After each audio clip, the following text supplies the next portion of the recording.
Don't forget to subscribe our channel for the latest health related videos.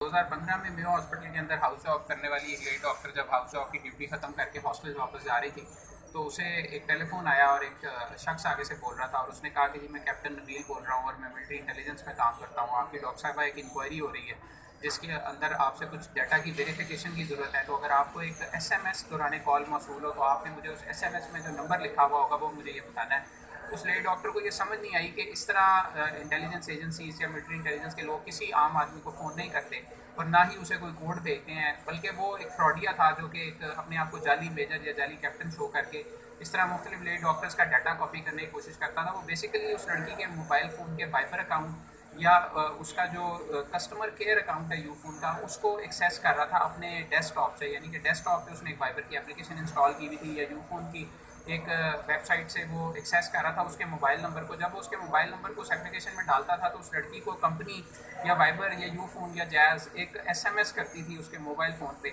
एक code भेजती थी सिर्फ ये कंफर्म करने के लिए कि क्या वो खुद एक्सेस कर रही है या कोई थर्ड पार्टी उसके अकाउंट को या उसके नंबर की डिटेल्स को एक्सेस कर रहा है। और वो लड़की को समझ नहीं आई और उसने उसे बता दिया कि जी सर मेरा मुझे ये कोड आया, हालांकि वो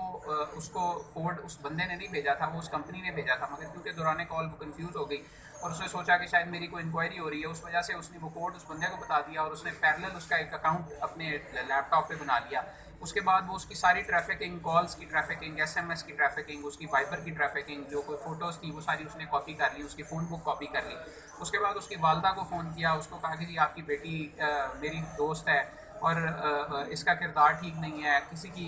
मुख्तलिफ ख़वातीन के साथ उसने ये किया, किसी की कहीं मंगनी हुई भी थी तो उस मंगेतर को उसके इन लॉज को फ़ोन कर दिए, उनको कहा कि जी इसका किरदार ठीक नहीं है। किसी के बाप को फ़ोन कर दिया, किसी लड़की की मंगनी तोड़वा दी, किसी शादीशुदा औरत का घर तबाह कर दिया, किसी